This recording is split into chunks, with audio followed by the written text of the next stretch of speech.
Good morning friends, welcome to my channel Anokhi Mohabbat और आप देख रहे हैं अनडिजायर्ड लव। लास्ट पार्ट में हमने देखा था जो हैसल रहती है वो घर पर आ चुकी रहती है और अब उसका फ्लोरा से मिलने का बहुत ज़्यादा मन कर रहा था। लेकिन जब फ्लोरा से मिलने जाती है तभी डॉनसाई आके बीच में टांग अड़ा देता है और वो उसको उसी वीडियोज़ के लिए ब्लैकमेल करता है। पर जब उनके मोबाइल पे एक वीडियो आती है जिसमें साफ साफ दिख रहा रहता है कि डॉनसाई के पास अब कोई सी भी वीडियो है ही नहीं है जिसके लिए वो उसे ब्लैकमेल कर रहा है, तो यहाँ पर जो हमारी हैसल रहती है वो काफ़ी ज़्यादा फ्री हो जाती है और शायरा से वो कहती है कि ये सब चीज़ें पता करो। शायरा इसके लिए पता करते हुए सौम्या को जाकर बोलती है कि ये सब चीज़ें तुमने भेजी ना। सौम्या वहाँ पे डिनाई कर देती है और कहती है कि तुम्हारा ज़्यादा ही दिमाग चलता है। पर यहाँ पर जो हमारी शायरा रहती है वो भी चुप बैठने वालों में से थी नहीं, तो वो चीज़ों को पता करने के लिए लग जाती है। दूसरी तरफ जो हमारी जो हैसल रहते हैं उसके पास डायरेक्टर और प्रोड्यूसर आते हैं और बोलते हैं कि शूटिंग स्टार्ट करें, और वो शूटिंग के लिए चली भी जाती है। और एक्चुअली में शूटिंग के लिए जाना उसको सिर्फ और सिर्फ फ्लोरा से मिलना रहता है। फ्लोरा उसे मिलती है, उसके साथ अच्छे से टाइम स्पेंड करती है और उन दोनों के बीच में काफ़ी प्यारे मूवमेंट होते हैं। लेकिन उसके बाद जब वो वहाँ से घर चली जाती है तब मिस्टर खन्ना जब उसके पास आते हैं और वो उसे बहुत ज़्यादा बताते हैं कि एक पॉलिटिशियंस के लिए ये सब एक बिजनेस मीटिंग है, यहाँ यहाँ चीज़ें हैं, और उसकी मॉम भी उसके ऊपर पीयर प्रेशर डाल देती है कि वो शादी करो। अब उसके आगे हैसल यहाँ पे काफ़ी ज़्यादा डिस्टर्ब हो जाती है, पर अभी उसके डैड आते हैं और डैड आते हैं मॉर्निंग के टाइम पे। जब उसके डैड आते हैं तो वो बोलते हैं कि पापा आप इतने सुबह सुबह आए हो। तभी उसे बोलते हैं कि बेटा कल रात को मैंने तुम्हें कुछ बहुत ज़्यादा ही चीज़ें बोल दी थी, बट ये मत सोचना कि वो चीज़ें मायने नहीं रखती है।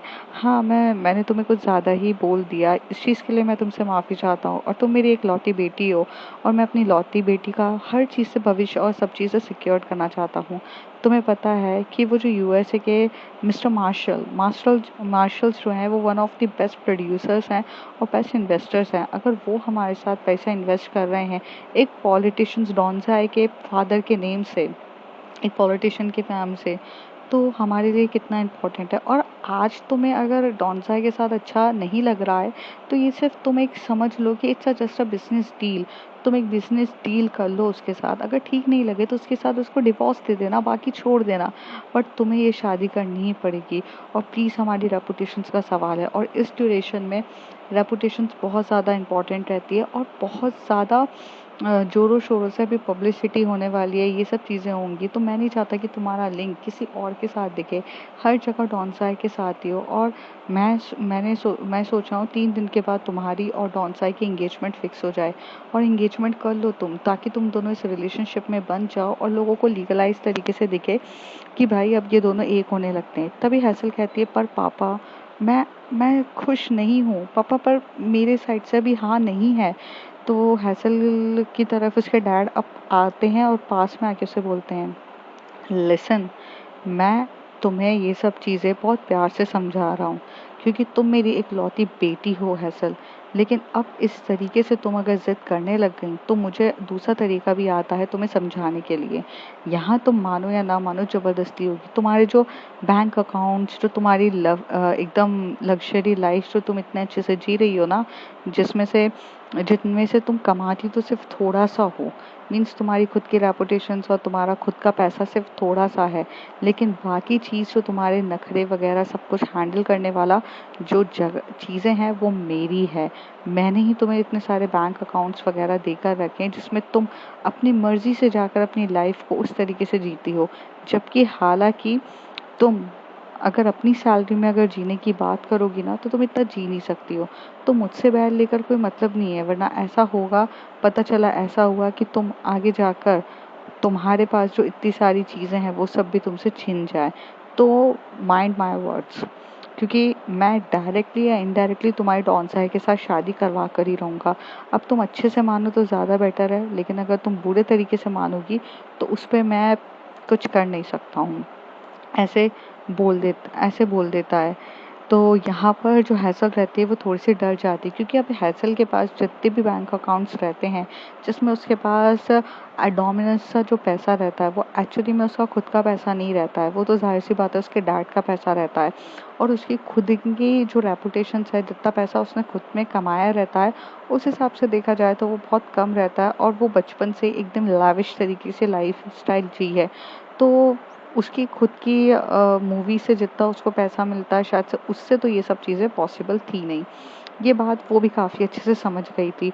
तो अब वो चुपचाप रहती है, अब उसे डर लगने लगता है। उसे लगता है कि सिर्फ़ एंगेजमेंट की तो बात है ना, मैं कर लेती हूँ, बाद में मैं जाकर जाकर छोड़ दूँगी और बाद में ये सब चीज़ें हो जाएगी। उसके दिमाग में सिर्फ़ यही चीज़ चल रहा रहता है। थोड़ी देर के बाद यहाँ से जो हमारी प्यारी सी हैसल रहती है वो तैयार होती है और तैयार होकर यहाँ से शूटिंग के लिए चली जाती है। जैसे ही वो शूटिंग के लिए वहाँ पर जाती है तो सबसे पहले उसे प्यारी सी फ्लोरा दिखती है। फ्लोरा उसे बहुत प्यार से स्माइल कर रही रहती है और उसके हाथ में एक बहुत प्यारे से रेड रोज़ रहते हैं। वो ये रेड रोज़ लेकर उसके पास आ ही रही रहती है, पर जैसे ही वो रेड रोज़ लेकर उसके पास आती है उसी ड्यूरेशन में ऐसा होता है कि वहाँ पर डॉनसाई आके खड़ा हो जाता है और डॉनसाई एकदम से हैसल का हाथ पकड़ के बोलता है, बेबी तुम्हें पता है ना कि तुम्हारे डैड ने क्या कहा है कि तुम्हें अब जो कुछ भी करना है मेरे साथ ही करना है एंड रहना भी तुम्हें मेरे साथ ही है। Of course this is a very important. तो तुम ऐसे कोई भी काम ऐसे नहीं करोगी ना जिसकी वजह से तुम्हारे डैड और तुम्हारे बीच में कोई भी प्रॉब्लम हो। I hope you can understand, you are the very good, you are actually a very adult person. तो तुम्हें समझ में आ ही रहा होगा ना। तो उसे बोलती है कि हाँ मैं समझ रही हूँ, और ऐसे बोलकर वो उसी तरफ देखने लगती है। तभी फ्लोरा उसको दोनों के बीच में डिस्कशन होता हुआ देखती है और जैसे ही फ्लोरा रहती है वो आगे बढ़ के उसके पास ही जा रही रहती है। हैसल वहाँ से टर्न होकर चुपचाप चली जाती है ग्रीन रूम की तरफ। जैसे वो ग्रीन रूम की तरफ जाती है तो फ्लोरा उसे देखती है और उसके माइंड में ये रहता है कि ग्रीन रूम की तरफ क्यों चली गई है। तभी वो फिर से जाती है और उसको ग्रीन रूम में जाने के बाद वो सोचती है कि मैं अब ज़रा इससे बात करूँ, पर वो ग्रीन रूम को अंदर से लॉक कर देती है। वहाँ पे फ्लोरा उसे 1 या 2 बार उसे टैप करती है, बट उसका कोई भी रिस्पॉन्स नहीं आ रहा रहता है हमारी हैसल का।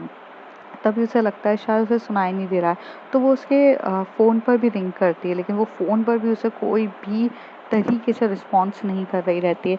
अब इस तरीके से रिस्पॉन्स नहीं करना और उतनी देर में अब उसे थोड़ा-सा लगता है कि डॉनसाई ने ऐसा उसको क्या कह दिया है जिसकी वज़ह से वो सामने मुझे मुस्कुराते हुए देखते हुए भी वापस वहाँ से चली गई। अब यहाँ पे फ्लोरा को थोड़ी-सी कुछ तो डाउट होती है, लेकिन उतने ड्यूरेशन में वो उससे पहले कुछ डाउट करती है। वहाँ का डायरेक्टर आकर कहता है कि मिस तैयार हो जाइए, आपको आपको भी तो शूटिंग करनी है, और ऐसा ही होता है। वो तैयार होने के लिए चली जाती है। थोड़ी देर में जब फ्लोरा वहाँ से बाहर आती है तो वो वहाँ पर आके खड़ी होती है और उसका वही चीज़ें रहती है कि कलीग्स वगैरह रहते हैं और वहाँ पर वो सामने खड़ी हो जाती है। यहाँ पर जो फ्लोरा रहती है फिर से उसके पास जाने की होती है। तभी यहाँ से जो हमारी हैसल है वो थोड़ा-सा टर्न हो जाती है और दूसरे की तरफ जाने लगती है। फ्लोरा को समझ में नहीं आता और यही चीज़ जो नोटिस कोई और कर रहा रहता है वो कर रही रहती है काजल। काजल बोलती है कि समथिंग इज़ रॉन्ग। तो वो कहती है कि I don't know, I don't even know कि भाई क्या हुआ है इसके साथ। ये मुझसे बात ही नहीं कर रही है यार। तो उसे कहती है कि पता नहीं क्या हुआ होगा, ज़रा देखते हैं। तो वहाँ पर जो हमारी काजल रहती है वो हैसल के पास जाती है और हैसल से बात करने की कोशिश करती है, पर हैसल उसको भी इग्नोर कर देती है। ऐसे कहती है कि no, I am the fine. फिर यहाँ पर जो शूटिंग हो रही रहती है वो हैसल की हो रही रहती है अपने को एक्टर के साथ। पिछली बार आपको याद होगा कि जब उन दोनों के बीच में वो कन्वर्सेशन हो रही रहती है, उसी ड्यूरेशन में वहाँ पर उसको पता चलता है कि लाइव टेलीकास्ट डॉनसाई दे रहा रहता है, तो वो उसे पैकअप करा देती है। तो एक्चुअली में अब वहीं से स्टार्ट होता है। वो लोग वहाँ पर जाते हैं और वो उसे समझा रहा रहता है कि देखो मैं तुमसे बहुत ज़्यादा प्यार करता हूँ, मैं तुम्हारे बिना नहीं रह सकता हूँ। ये सारे डायलॉग्स वो उसे बोल रहा रहता है। तो यहाँ पे फ्लोरा वहाँ पे खड़ी रहती है और हैसल की तरफ देख रही रहती है और स्माइल कर रही रहती है, क्योंकि उसे एक एकदम बचकानी वाली जो हरकतें लगती है कि भाई ये फालतू का बोल रहा है, कोई मतलब नहीं है। पर थोड़ी देर के बाद यहाँ पर जो हमारी हैसल रहती है वो उसको रिप्लाई करके बोलती है, देखो जो डीवा की ही पूरे डायलॉग्स बोल रही रहती है, वो उससे बोलती है कि ये सारी चीज़ों का कोई फ़र्क नहीं पड़ता है, ये है चीज़ें हैं, मैं तुम्हें पसंद नहीं करती हूँ, ये वो ऐसे वो जो भी उसके डायलॉग्स होते हैं एक्स वाई जेड वो सब बोल देते हैं। थोड़ी देर में यहाँ पे इनकी शूटिंग्स ऐसे चल रही रहती है होती है। तभी उसी ड्यूरेशन में वहाँ पर जो हैसल रहती है वो थोड़ा-सा ब्रेक लेती है और ब्रेक लेके ना वो चेयर के ऊपर बैठ जाती है। लेकिन एसी का तापमान कुछ इतना ज़्यादा तेज़ रहता है कि उसे कहीं न कहीं उसे ठंड लगने लगती है। तभी वहाँ से जो वो थोड़ा-सा अपने हाथ को ऐसे देख रही रहती है, पर उसकी हिम्मत नहीं होती है कि वो किसी को कुछ बोले कि भाई उसे ठंड लग रही है, लेकिन क्योंकि उसको थोड़ा सा ठीक नहीं लग रहा रहता है तो वो नहीं बोल पाती है। तब यहाँ पर जो हमारी प्यारी सी अक्लमंद सी हमारी फ्लोरा जो रहती है वो उसके पास चली जाती है, और उसके पास जाकर उसे एक ब्लैंकेट उड़ाती है और उसके हाथ में एक कॉफ़ी का मग देती है, और उसे बहुत स्माइल करते हुए उसकी तरफ देख रही रहती है। हैसल जो होती है वो उसकी तरफ आंखें जब वो खोलती है, क्योंकि वो थोड़ा सा ठंड के मारे अपनी आंखें बंद कर चुकी थी, जब वो अपने ऊपर ब्लैंकेट ऐसे फील करती है और उसके बाद वो अपनी आंखें खोल के देखती है, तो वो उसकी तरफ देख के बस शॉक्ड होती है। फिर वो उसकी तरफ स्माइल करके या उसकी इतना प्यारा मोमेंट देख के उसे किस करने की इच्छा होती है। वो थोड़ा सा आगे ही बढ़ती है, तभी वो एकदम से उसको उसके डैड की सारी बातें याद आती है कि उसको घर से बाहर निकाल देंगे, उसके लैविश तरीके से उसकी लाइफस्टाइल हो जाएगी, उसको कोई पूछेगा अभी तक नहीं, क्योंकि लोग उसे उसके पैसों वगैरह इन सब चीज़ों के लिए जानते हैं।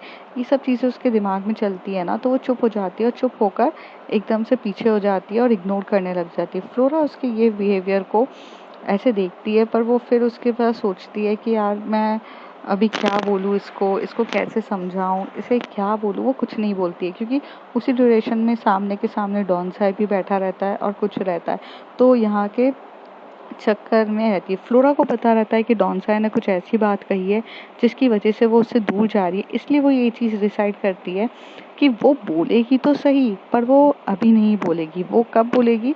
जब सही वक्त आने पर। ऐसा रहता है उसका। तो थोड़ी देर के बाद यहाँ से जो हमारी प्यारी सी सुंदर सी जो हमारी हसल रहती है, फिर से वो शूटिंग करना स्टार्ट कर देती है।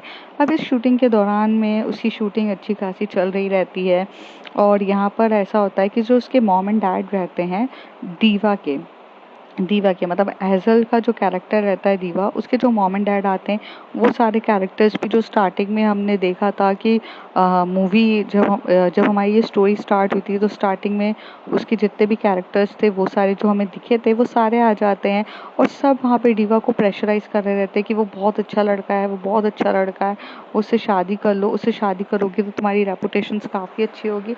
और ये सारे सिनेरियो वो जो देख कर रही रहती है वहाँ शूटिंग पे, वो रियली में रेजोनेट कर पाती है उसके रियल लाइफ पे, क्योंकि उसके रियल लाइफ में भी उसके मॉम एंड डैड जो आकर डॉनसा से शादी के लिए उसको इतना ही प्रेशराइज कर रहे थे, और वही चीज़ें वही डायलॉग्स हो रही थी, तभी वो एकदम से सर पे हाथ रखने लग जाती है और बोलती है कि I am not feeling good, और ऐसे कह के वो वहाँ पे गिरने ही वाली रहती है। तभी वहाँ पे सबसे उसके पीछे मतलब जो उससे थोड़ा सा डिस्टेंस पे खड़े होकर जो सबसे ज़्यादा ध्यान से उसे देख रहा था वो फ्लोरा रहती है। फ्लोरा एकदम से जाती है और एकदम से उसको पकड़ती है हैसल को, और हैसल गिरने लगती है उसके हाथ में थी, तो तभी उसे बोलती है कि शायद हैसल की अभी भी तबीयत ठीक नहीं है, जस्ट टेक अ ब्रेक। फिर उसको उठाते हैं और बिठाते हैं, और वो थोड़ी देर बैठती है। तभी वहाँ पर वो देखती, जब उसकी आंखें खुलती है तो तभी वो हमेशा से फ्लोरा को अपने पास पाई रहती है। तभी वो एकदम से बोलती है फ्लोरा को, क्या है फ्लोरा, तुम मेरे पास इतना चिपकती क्यों रहती हो?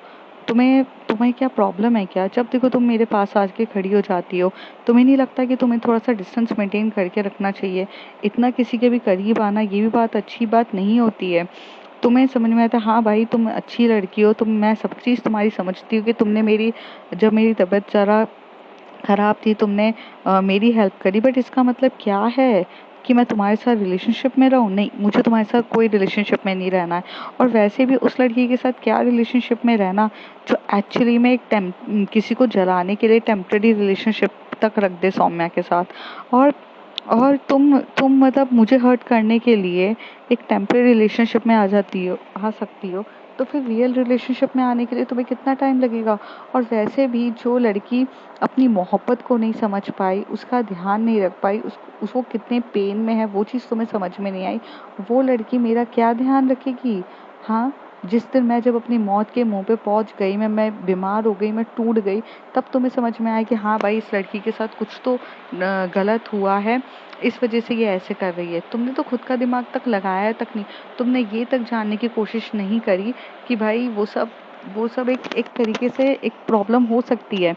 तुमने सिर्फ अपना देखा और अपने तरीके से किया। मुझे नहीं लगता है कि तुम मेरे लिए लाइफ पार्टनर हो। और हाँ, हमारा जो भी रिलेशनशिप्स था मैं उसको ब्रेक करना चाहती हूँ, क्योंकि कोई मतलब नहीं है हमारे इस रिलेशनशिप्स का जहाँ पर ट्रस्ट नहीं है, जहाँ पर अंडरस्टैंडिंग नहीं है, जहाँ पर सबसे बड़ी बात है कि अगर बिना कोई कुछ बोले भी तुम कुछ नहीं समझ पा रही हो, तो ऐसे रिलेशनशिप का क्या फ़ायदा है। और मुझे ऐसा लगता है कि मुझे तुम्हारे साथ अब इस रिलेशन में नहीं रहना है किसी भी हालत में। फ्लोरा जो रहती है वो उसकी तरफ की सारी बातें सुन रही रहती है और वो उसकी तरफ देखते हुए स्माइल करते हुए बोलती है, आई नो हाउ मच तुम कितने प्रेशर में हो, आई नो दैट। तो फ्लोरा उसकी तरफ स्माइल करते हुए बोलती है कि लिसन, आई नो तो मुझसे काफ़ी ज़्यादा गुस्सा हो और तुम्हारा गुस्सा होना बनता भी है, क्योंकि जब हॉस्पिटल में तुम थी तो होश में तुम थी नहीं, मैं तुम्हारे साथ थी लेकिन मैं तुम्हें दिखा नहीं पाई। फिर जब मैं तुम्हारे घर पे आना चाही तो डॉनसा बीच में आ गया, इसकी वजह से मैं नहीं आ पाई। तभी वहाँ से हैसल होती है, उसी तरह देखिए देखा, जो लड़की अपने प्यार के लिए टॉन्सा से लड़के नहीं आ सकती है, जिसे जिसे सिर्फ अपनी रेपुटेशन और सब कुछ दिख के वो मुझसे मिलने तक नहीं आई 3 दिन के लिए, उस लड़की के साथ मैं प्यार करूं। उस लड़की के साथ मैं प्यार करके अपनी ज़िंदगी क्यों बर्बाद करूं, कि जिससे स्टैंड लेना आता तक नहीं है, जो जो मेरे लिए पूरी दुनिया से लड़ नहीं सकती, उस लड़की के लिए करूं। हाँ, तुम्हारे साथ भी रहकर तो एक कॉम्प्रोमाइज़ ही होगा ना। और जब कॉम्प्रोमाइज़ करना ही है मुझे लाइफ में, तो मैं ऐसे लड़के के साथ कॉम्प्रोमाइज़ करूँ जिसके साथ मुझे पावर, पैसा, पोजीशन सब कुछ मिलेगी। तुम्हारे पास है क्या? क्या है फ्लोरा? ना तुम्हारे पास पावर है, ना पोजीशन है, ना कुछ है। एक एक तुम्हारी पोजीशन या तुम्हारा जो वैल्यू भी है ना, वो सिर्फ और सिर्फ मेरे से बनेगी। ये मूवी अगर रिलीज हुई और ये अगर मूवी हिट हुई, तो उससे तुम्हारा करियर बनेगा। और एक मूवी हिट करने से कोई एक ही दिन में फिल्म स्टार नहीं बन जाता है या सुपर स्टार नहीं बन जाता है, उसके लिए बहुत सी चीज़ें करनी पड़ती है। फ्लोरा यहाँ पे अपनी बहुत ज़्यादा बेइज्जती को सहन करे जा रही थी और वो फिर से मुस्कुराते हुए बोलती है, हैसल, क्या हुआ है तुम्हें? मैं जानती हूँ तुम मुझसे काफ़ी ज़्यादा गुस्सा हो कि मैं तुमसे मिलने नहीं आई, लेकिन रेपुटेशन, स्टेटस, मनी, ये सब प्यार में कहाँ से आ गया? तभी हैसल खड़े होकर बोलती, मैं बेवकूफ़ लड़की थी। मुझे हमेशा से ऐसा लगता था कि प्यार ही सब कुछ है, बट अब मुझे ऐसा लगता है प्यार सिर्फ और सिर्फ अट्रैक्शन और ये होता है। और फिजिकल होना है तो हर नुक्कड़ गली पे कोई ना कोई मिल जाता है फिजिकल होने के लिए। उसके लिए ना तुम्हारी जैसे लड़कियां हजार खड़ी हैं मेरे को मिलने के लिए, पर ये प्यार व्यार कुछ नहीं होता। यहाँ पर फ्लोरा को थोड़ा सा गुस्सा तो आ रहा रहता है और उसकी हाथों में, मतलब एकदम से उसका कैरेक्टर पे बात आ जाती, तो वो अपनी मुट्ठियों को ऐसे टाइट कर लेती है। इससे पहले कि वो और कुछ करती, तो वो यहाँ से कुछ बोल पाती, उसे इतना गुस्सा आ रहा था। और उतनी देर में जॉन्जा आके बोलता है, बिल्कुल सही बात तो कही है, क्या तुम्हारा स्टेटस है? तुम जैसी लड़कियां तो हर गली और नुक्कड़ में मिल जाती हैं अपनी प्यास बुझाने के लिए। और ये बात जैसी वो सुनती है, उसे पहले से ही गुस्सा था और वो हाथ जो उठ रहा रहता है, वो डॉन जाए के गालों पे जम के चपट से लगता है। तभी वहां से हैसल कहती, तुम्हारी हिम्मत कैसे हुई मेरे बॉयफ्रेंड को ऐसे करने की? तभी वहां से फ्लोरा उसी तरफ देख के बोलती है, ये तो ट्रेलर था, पिक्चर इससे भी ज्यादा खतरनाक होगी। और रही बात तुम, जो मेरे स्टेटस और मेरी चीजों पे उंगली उठा रही हो, इन सब का जवाब मैं तुम्हें बाद में दूंगी, क्योंकि अभी तुम्हें गुस्सा है मुझसे और तुम्हारा गुस्सा होना जायज़ है। तुम्हारी जगह मैं होती तो मैं भी शायद इतना ही गुस्सा करती, क्योंकि ऑफ कोर्स तुम 7 डेज ऑफ कोमा में मेरी वजह से ही कहीं ना कहीं किसी वजह से पहुंची हो। तो तुम्हारा गुस्सा होना, तुम्हारा चिल्ला चोट होना, इस बात की एग्री करती हूँ। तुम अगर मुझे कितना भी सुनाओगी शायद मेरे कैरेक्टर के ऊपर, कि मेरी, मैं सुन सकती हूँ हैसल, लेकिन ये आदमी अगर अपने मुंह से कुछ भी मेरे लिए बोलेगा तो मैं नहीं सुन सकती। और ये तो थप्पड़ था, मैं तुम्हारी वो हालत करूंगी जहां तुम अपने आप को भी पहचानोगे नहीं। मैं तुम्हें पूरा डिस्ट्रॉय कर दूंगी, और ये वादा है फ्लोरा का तुमसे। और ऐसे बोल के वो टर्न हो जाती है।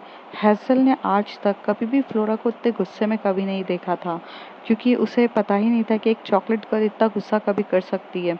वो तो हर बार प्यार से मुस्कुराते हुए हैसल की तरफ देखती रहती थी, पर आज उसका गुस्सा दिखता है। तभी वहां से जो डॉन साहब होता है वो एकदम से बोलता है, कैसे वो मुझे थप्पड़ मार के गई है? तभी हैसल उसी तरह देख के बोलती, देख लिया मेरी मोहब्बत का पावर? तुम जिसे आवारा, जिसे ये सोचो कि कमजोर है, अगर वो जब अपनी वाली पे आ गई ना, तो वो मुझे लेकर भी चली जाएगी। वो तो मेरे डैड की एक रेपुटेशंस है, वो कॉन्ट्रैक्ट की वजह से मैं चुप बैठी हूँ, वरना फ्लोरा से तो मैं भी खुद इतना प्यार करती हूँ कि अगर मैंने उसे कह दिया ना तो वो तुम्हारी पूरी हालत ख़राब कर देगी। जो लड़की तुम्हें थप्पड़ मारने से तक नहीं डरती है वो किसी से नहीं डरती है। और ऐसे कह के वो यहाँ से टर्न हो जाती है। थोड़ी देर में ये जो काम हुए रहते हैं उसमें सिर्फ देखने वाले कुछ ही लोग रहते हैं, जैसे ऑफिस बॉय रहता है और थोड़े बहुत कॉस्ट्यूम डिज़ाइनर्स रहते हैं। ये चीज़ें देखते हैं। ये डायरेक्टर्स और प्रोड्यूसर तक की बात नहीं जाती है। तभी वहाँ से डॉन साइड टर्न होकर देखता है तो कुछ लोगों ने उसको थप्पड़ खाते हुए देखा रहता है। तभी उसे बोलता है कि ओए, ये बात कहीं पहुँचनी नहीं चाहिए वरना मैं सबका करियर ख़राब कर दूंगा। अब सब लोग तो यार एक नॉर्मल क्लास के लोग रहते हैं, मिडिल क्लास के लोग जो अपना काम कर रहे हैं और पैसे कमा रहे रहते हैं। वो लोग को जब ये सारी बातें बोलती है तो वो चुप हो जाती है और चुप हो जाकर चुपचाप शांति से सुन लेती है और यहाँ से जाने के लिए सब लोग चले जाते हैं। तब यहाँ से काजल हंस रही रहती, काजल यहाँ से हंसते हुए बाहर जा रही रहती, तभी वो शायरा से टकरा जाती है। शायरा उसे बोलती कि क्या हो गया है, तुम इतना हंसते खिलखिलाते कहाँ जा रही हो? तो कहती है अरे तुम तो वही हो ना, ये हैसल मैम की फ्रेंड। तो कहती है फ्रेंड? बेस्ट फ्रेंड हूँ मैं उसकी। शायरा कहती है कि हाँ हाँ, वो अभी अभी ना डॉन्जा को थप्पड़ पड़ा है और फ्लोरा मैम ने उसकी कान पे अच्छी जम के जड़ दिया। तो तभी शायरा कहती ओ माय गॉड, किसके सामने? कहती हैसल के सामने, हैसल मैम के सामने। तो कहती फिर से खा गया वो मार? तो कहती क्यों, इससे पहले भी मारा था क्या? तो कहती है कि हाँ, इससे पहले भी फ्लोरा ने गुस्से पे आके उसको चमका दिया था। बट इंटरेस्टिंग, पर हुआ क्या? तो उसे बोलती है देखो मुझे कुछ नहीं पता, शायद से हैसल मैम और फ्लोरा के बीच में कुछ लड़ाई झगड़े हो रहे थे और ये बीच में उछक गया और उसके हो गया। अब मैं इतने करीब में नहीं थी लेकिन मैंने सुबह से देख रही हूँ कि जो हैसल मैम है वो बहुत ज़्यादा इग्नोर कर रही है फ्लोरा मैम को। शायरा बोलती है ठीक है, मैं देखती हूँ। फिर शायरा जो होती है ग्रीन रूम की तरफ जाती है और अंदर आकर बोलती है कि तुम फ्लोरा को इग्नोर क्यों कर रही हो? तभी वो उसे सारी बात बताती है, उसके डैड की पूरी राम कथा सुनाती है कि जहाँ पे उसके डैड ने रात को आके उसको ख़राब किया, सुबह उसको धमकी दे दी, पैसे वगैरह ये सब चीज़ें सुनाती है। तभी वहाँ से शायरा सुनने के बाद बोलती है तो तुमने क्या डिसाइड किया है? तो वो कहती है कि देखो एट प्रेजेंट मेरे डैड की भी रेपुटेशंस बहुत ज़्यादा इंपॉर्टेंट है, क्योंकि वो डैड जो बिज़नेस को डील करने के लिए जा रहे हैं वो भी बहुत ज़्यादा इंपॉर्टेंट डील है। तो मैं ये चाहती हूँ कि यार वो डील हो जाए। और इंगेजमेंट की बात है तो थोड़े दिन के लिए रायता ये जो फैला है इसको हम निपटा देते हैं, मैं एक्टिंग कर लेती हूँ और 3 दिन के बाद इंगेजमेंट है मेरी डॉनसा के साथ, वो करने के बाद थोड़े टाइम के बाद मैं उससे ये सब तोड़ दूंगी। तभी जो शायरा रहती है वो अपने फ़ोन की तरफ देख रही रहती है। तभी वहाँ पर जो उसकी फ्रेंड रहती है हैसल, वो चिल्ला के बोलती है कि सुनो, मैं तुमसे बात कर रही हूँ और तुम कहाँ पर फ़ोन की तरफ देखे जा रही हो? तभी वो उसी तरफ देखते हुए बोलती है तुम्हारी बकवास मैं कितना सुनूंगी यार, एक बात बताओ, मैं तुम्हारी बकवास कितना सुनूं? एटलीस्ट मुझे पता है कि तुम बेवकूफ़ों वाली बात कर रही हो, तो अब मैं उससे ज़्यादा क्या सुन सकती हूँ? तो कहती है मतलब? तो कहती है कि तो क्या तुम्हें इतना इजी लगता है कि एक बार एंगेजमेंट करके तोड़ना? हाँ, तुम्हारे डैड तुम्हें इमोशनली ब्लैकमेल करके एंगेजमेंट करवा रहे हैं और क्या तुम्हें एंगेजमेंट तोड़ने देंगे? फिर कोई ना कोई ऐसे नाटक होगा, फिर कोई ना कोई ऐसी चीज़ होगी जिसकी वजह से हो जाएगा। अगर तुम अपने डैड पे इन सब चीज़ों पे विश्वास कर रही हो और अगर उनके हिसाब से सोचो कि ये थोड़े दिन करके मैं छोड़ दूंगी, तो ये सब चीज़ें सोचना भी मत करो, ऐसा कुछ नहीं होने वाला है। ये बात सुनने के बाद वो उसी तरफ देख के बोलती है तो मैं क्या करूं यार? तो कहती है कि अगर तुम्हारा प्यार कैपेबल है तो उसके लिए स्टैंड लेना सीखो। और बाय द वे वो एडवोकेट के बारे में मैंने पता किया, वो एल एच करके एक फर्म है, एल एच करके ये एडवोकेट फर्म है और उसका ही वो वहाँ का एक मेंबर है। और ये पूरी चीज़ एक्चुअली में सही में हुआ है, पर ये बंदा यहाँ पर है नहीं अभी, ये कुछ 1 वीक के लिए मतलब 3-4 दिन के लिए यहाँ कहीं गया है। ये जैसे ही आएगा और इसको किसने इंस्ट्रक्शंस दिए थे ये सारी चीज़ें मैं पता करवा लूँगी। लेकिन जहाँ तक मुझे ऐसा लगता है कि सौम्या ने ही ये सब चीज़ें करवाई होगी। तो तभी वहाँ से हैसल उसी तरफ देख के बोलती है सौम्या वो एक्चुअली में जो फ्लोरा की फ्रेंड है? तो कहती है कि हाँ। तो कहती है उसने ये सब क्यों करवाया होगा? तो कहती है क्योंकि क्योंकि उसने शायद वो अपनी दोस्ती निभा रही होगी फ्लोरा के साथ, क्योंकि फ्लोरा भी उसमें उसकी वीडियो में थी। तो जाहिर सी बात है उसे अपनी फ्रेंड को भी सेव करना होगा, और हम जो इतने पत्ते मत्थे पच्ची में फंसे हुए थे, इन सबको हटाने के लिए उसने किया होगा। तो तभी उसे कहती है कि तुम्हें ऐसा क्यों लगता है कि सौम्या है? तो तभी कहती है कि मैंने उसके बारे में पता करवाया। एट प्रेजेंट वो कहाँ पर है, क्या है, ये तो मुझे नहीं पता, लेकिन उसके बारे में ज़्यादा इन्फॉर्मेशंस यहाँ पे कुछ भी नहीं है। उसने अपनी सारी इन्फॉर्मेशंस हाइड करके रखी। बस इतना मुझे पता था कि वो एक लॉ ऑफ इंस्टीट्यूशंस में एज अ उसने मतलब अपनी लॉ की पढ़ाई करी है। तो जहाँ तक पता है कि अगर वो लॉ की उसने पढ़ाई करी है तो एडवोकेट उसका फ्रेंड वगैरह होगा, इसके थ्रू करवाई है, क्योंकि वो लॉ ऑलरेडी पढ़ चुकी है। मुझे सिर्फ इतनी इन्फॉर्मेशन मिली है। एक्चुअली सौम्या के बारे में ज़्यादा इन्फॉर्मेशन तो मुझे मिली नहीं है। उसने लॉ तो पढ़ा है, मुझे इतना गारंटी है। तो वो कहती है ओके, तो उसने ही ये सब किया है? तो कहती है कि हाँ, उसी ने किया है। दिखने में वो काफ़ी ज़्यादा नकचड़ी है, बनती है, ज़्यादा ही करती है, लेकिन दिल की बहुत साफ है वो। एक्चुअली में अ, तुम दोनों के लिए बहुत ज़्यादा केयरिंग है उसका नेचर, इसलिए उसने तुम दोनों को ध्यान में रख के किया होगा, और ये काफ़ी अच्छी बात है। और मुझे ऐसा लगता है कि तुम्हें अपनी फ्रेंड की बात सुननी चाहिए और फ्लोरा के साथ रिलेशनशिप में हमेशा से रहना चाहिए। Don't compromise with your these things. और ये सारी बातें यहाँ से डोर पे खड़ा हुआ कोई एक इंसान सुन रहा रहता, और वो इंसान और कोई नहीं, वो डॉनसाई रहता है। डॉनसाई को अब दिमाग ख़राब होता है कि ये सब चीज़ें सौम्या ने कराई है, और ऊपर से शायरा जो है वो उसको अपनी फ्रेंड को समझाने के बजाय उल्टा करे। तो अब इसके दो लोग इसके बीच में टारगेट रहते हैं, इसका सौम्या प्लस ये क्या बोलते शायरा, दोनों टारगेट में रहते कि इन दोनों को तो मैं सबक सिखा कर ही रहूँगा। तो यहाँ पर जो हमारी फ्लोरा रहती है वो फिर से और हैसल शूटिंग के लिए तैयार होते हैं। यहाँ पर वो शूटिंग में रहती है, और शूटिंग करते टाइम वो ड्यूरेशन में एकदम से अपनी मॉम की तरफ देख के बोल देती है, आप भी बिल्कुल सही कह रहे हो, हमेशा से पावर एंड पोजीशन ही बहुत ज़्यादा इंपॉर्टेंट रहती है। और ये सब चीज़ें ना वो हैसल जो रहती है, जो डीवा बनी रहती है, वो फ्लोरा की तरफ देख के बोल रही रहती है, जो वहाँ पे साइड में खड़ी रहती है, जिसका कोई लेना देना अभी उस सीन से नहीं होता। और वो इतने एटीट्यूड और इतने सब कुछ में ऐसे बोलती है कि प्यार खाने को नहीं देता, और उसके जो डायलॉग्स रहते हैं वो पूरे जेन्युइन डायलॉग्स रहते हैं।